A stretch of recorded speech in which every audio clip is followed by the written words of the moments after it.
Shalom, selamat pagi Bapak Ibu Jemaat dikasih Tuhan. Jumpa lagi hari ini, kita bersyukur. Mulai minggu ini kembali kita akan renungkan firman. Mari kita berdoa. Terima kasih Tuhan buat hari ini, hari awal kami memulai minggu ini.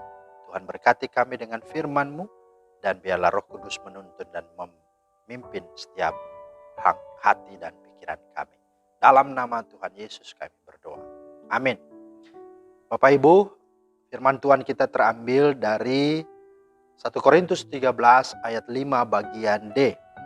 Dan ia tidak menyimpan kesalahan orang lain. Kita masih melanjutkan tentang topik kasih.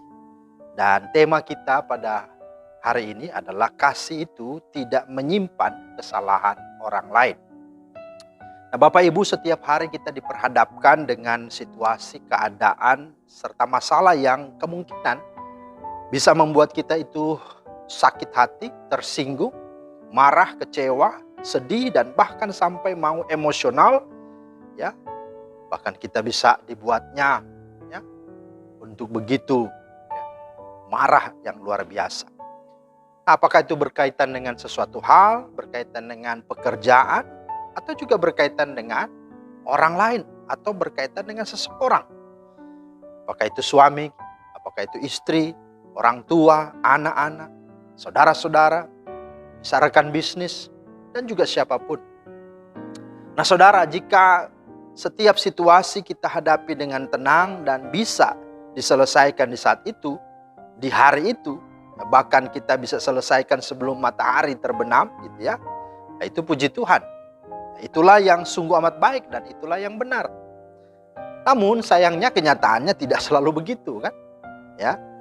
Yang sering terjadi dalam hidup kita adalah kita selalu mengingat terus peristiwa yang menyakitkan kita. Kita selalu simpan terus, bahkan hitung-hitung terus kesalahan orang lain kepada kita. Sehingga yang terjadi adalah kita menjadi benci kepadanya, menjadi pendendam, yang akhirnya kita mau membalas dan mau menyakitinya. Itu sebabnya kita sering dengar ada perkataan seperti ini. Sudah cukup kesabaran saya ya. Dulu dia sudah pernah menjelekkan aku, tetapi aku diam saja. Kedua kali dia lakukan hal yang sama, aku masih sabar saja. Tetapi kali ini sudah habis kesabaranku. Aku tidak mau tinggal diam lagi. Aku akan melabraknya. Aku akan menghajarnya. Itulah ungkapan-ungkapan ekspresi dari kemarahannya. Nah saudara, bahasa Yunani kata menyimpan itu artinya logizo. Dan logizo itu artinya menghitung, memperhitungkan, atau mengkalkulasi dan mengelola. Jadi kata Paulus, arti kasih itu selain tidak menyimpan kesalahan orang lain, kasih itu juga adalah tidak menghitung-hitung kesalahan orang lain.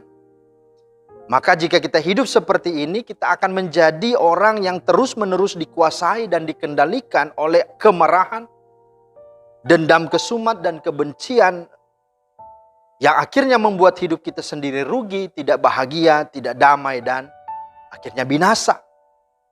Nah pertanyaannya, rugi dan tidak bahagia, tidak damai, dan binasa itu seperti apa? Ada beberapa hal. Yang pertama adalah hubungannya dengan Tuhan pasti akan terganggu. Karena orang yang menyimpan kesalahan orang lain atau orang yang menjadi orang yang dendam akan terganggu persekutuannya, hubungannya dengan Tuhan. Dia tidak akan tenang berdoa, tidak akan berhasrat membaca firman Tuhan, dan tidak akan mau beribadah dengan tulus hati kepada Tuhan. Kenapa? Karena masih ada yang mengganjal di hatinya. Jadi itu. Dan yang kedua adalah hubungannya dengan sesama juga akan terganggu. Banyak orang akan menjauhkannya, tidak mau berteman dengannya, karena dia mungkin bawaannya selalu provokatif, dia selalu membuat hubungan-hubungan menjadi tidak baik. Nah inilah yang terjadi. Jelek-jelekan orang lain, dan mungkin mau merasa menang diri sendiri gitu ya. Nah yang ketiga adalah hubungannya dengan dirinya akan terganggu juga. Tidak hanya dengan orang lain tapi dengan dirinya. bahwa dengan dia mendendam, dia sakit hati karena menyimpan ya berbagai macam persoalan dan kesalahan orang, maka dia sedang membunuh potensi dan fungsi yang sebetulnya dia miliki dalam dirinya. Dia tidak bisa bahagia, tidak bisa merdeka, tidak move on begitu ya. Bisa jadi orang yang menyakiti dirinya mungkin sudah bersenang-senang, ya, lagi santai-santai, sementara dia masih terpenjara dengan sakit hati karena kesalahan orang lain kepadanya. Itu kan rugi namanya ya. Nah, binasa dan hancurnya di mana? Ya, binasanya dan hancurnya adalah yang pertama, dirinya akan mendapatkan berbagai-bagai penyakit sampai kepada sakit mematikan ya. Ini namanya psikosomatis gitu ya.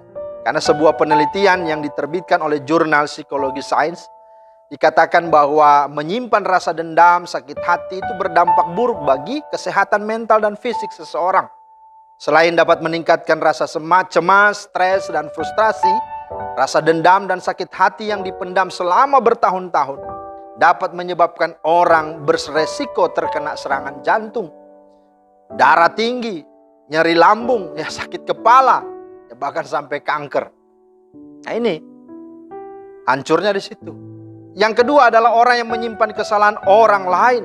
Itu adalah otomatis akan membuka celah untuk iblis dapat masuk, merusak dan sekaligus merasuk kehidupan dirinya. Inilah yang terjadi pada Kain ketika dia membunuh Habel. Ini juga yang terjadi kepada Saul ketika dia mau ngejar-ngejar membunuh Daud. Begitu juga dengan saudara-saudara Yusuf. Ya, itu yang terjadi. Dan yang terakhir, orang yang menyimpan kesalahan, pendendam, itu tidak akan mendapat tempat di dalam kerajaan sorga. Bahkan tidak ada tempat di dalam hatinya Bapa. Tuhan pernah berkata kepada seorang yang mau beribadah ke bait Allah, jika ada sesuatu dalam hatimu tentang saudaramu, kembalilah ke rumahmu, selesaikanlah dahulu, barulah kamu beribadah. Ini betapa penting hati itu, beres dulu.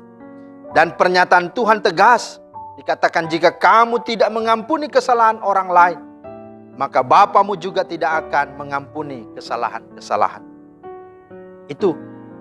Maka saudara yang dikasihi Tuhan, mungkin saudara saat ini sedang sakit hati dengan orang lain, sehingga saudara sulit untuk memaafkan. Ya mungkin saudara masih menyimpan kesalahan, masih menyimpan dendam dan sakit hati karena kesalahan-kesalahan orang lain. Nasihat firman Tuhan bagi kita, mari hiduplah dalam kasih Allah. Milikilah sang kasih itu, yakni Tuhan Yesus Kristus di hatimu. Maka engkau akan memiliki kasihnya itu yang akan memampukan untuk kita bisa mau dan mampu melupakan kesalahan orang yang kita mungkin sakit hati, orang yang kita benci. Supaya kita sungguh dapat mengampuninya dan mampu untuk bisa mengasihinya. Belajarlah dari Yusuf yang dilukai dan disakiti oleh saudara-saudaranya. Namun ia tidak membiarkan rasa dendam dan sakit hati itu bersarang di hatinya. Yusuf tetap dapat melihat kebaikan di balik penderitaan yang dialaminya. Karena itu mari hiduplah dalam kasih, sebab kasih itu tidak menyimpan kesalahan orang lain.